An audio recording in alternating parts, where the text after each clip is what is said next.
2名顶尖潜水员被困在洞穴深处，四周毒气弥漫。生死时刻，同伴带着2人仅剩的气瓶出动求救。他在黑暗中独自留守，等待他的是生还是死？这就是发生在西班牙的萨皮凯塔洞穴潜水事件。萨皮凯塔不是一座孤零零的洞，而是和周边好几座洞穴通过水下通道彼此串联，形成了一套庞大的地下迷宫。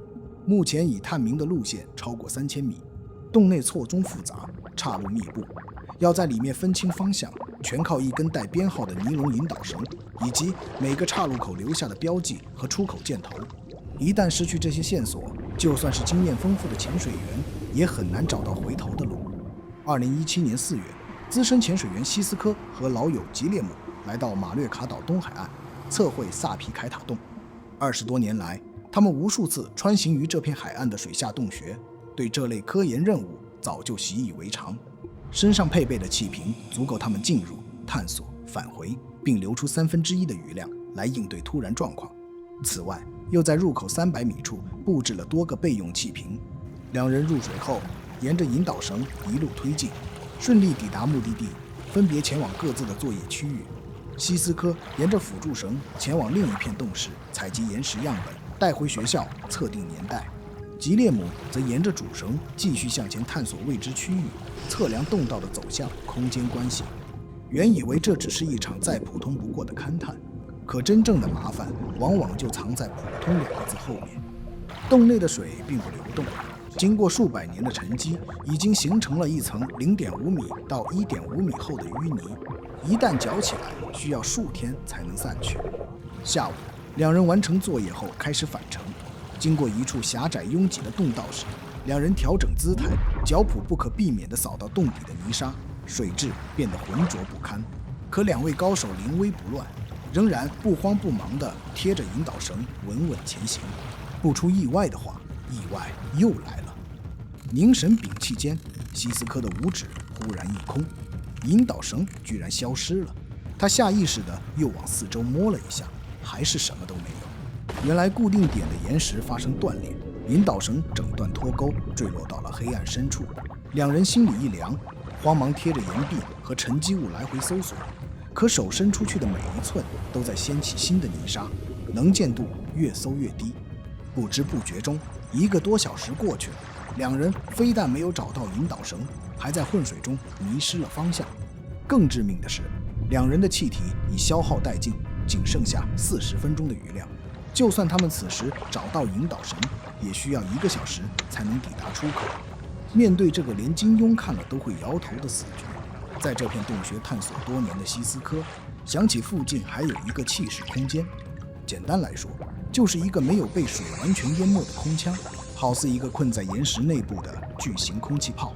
稳住呼吸后，西斯科凭着惊人的记忆，带着吉列姆摸索着钻进了一条狭窄的洞道。10多分钟后抵达尽头，终于找到那个气室空间，约有100米长，40米宽，相当于半个足球场大小。来不及庆幸，才摘下呼吸器的西斯科脸色立马就变了。原来气室长期不与外界对流，2氧化碳浓度高达5%，是正常空气的100多倍。说的直白点，这里不是避难所，而是一间能让人慢慢窒息的毒气房。然而高手之所以高，就是从来不抱怨环境，只解决问题。2人摊开塑封地图，陷入深思。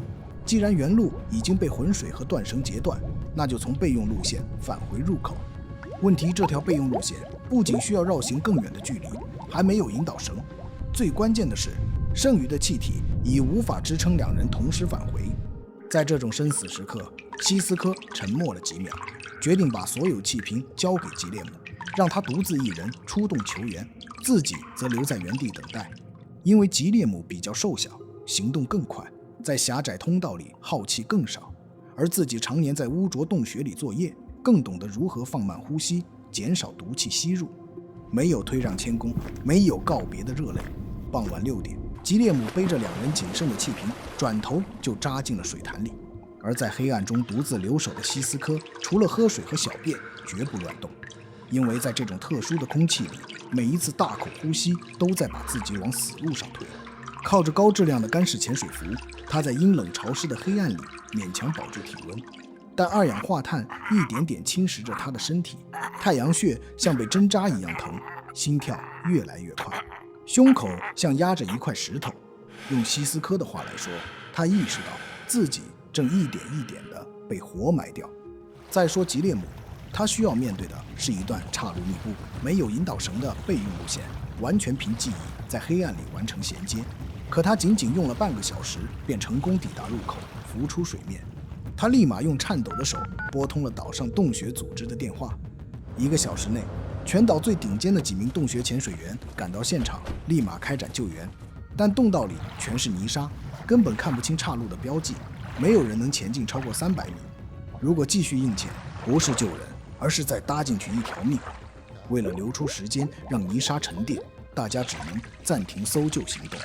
次日，警察、消防员、志愿者纷纷赶来，甚至动用大型机械设备，试图从地面凿开一个洞，将食物和空气输送下去。可一天的轰鸣下来，仍是徒劳无功。一个是岩层太厚，一个是没有精确测绘的气势位置，谁也无法保证钻头正好打到他头顶。更糟的是，一旦钻孔引发气势塌方，人就真的没救了。而西斯科在漫长的等待和煎熬中，意识渐渐混乱，出现幻觉。当意识到自己濒临死亡时，痛苦不堪的他挣扎着掏出包里的潜水刀，准备结束自己的生命。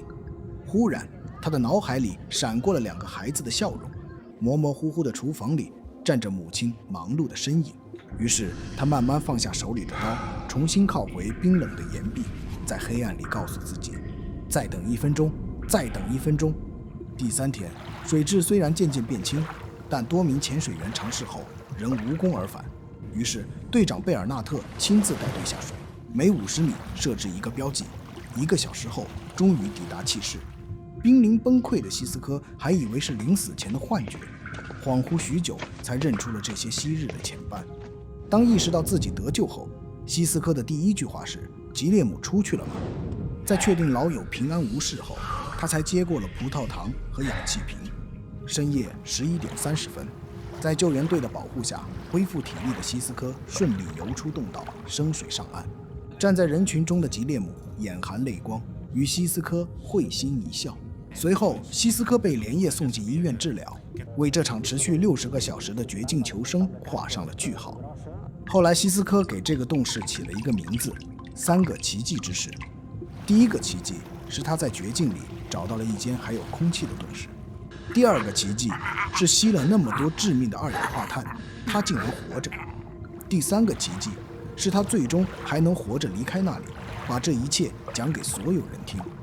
对别人来说，那只是洞穴深处的一块空腔；对西斯科来说，那是重生之地，也是他和吉列姆生死相托的见证。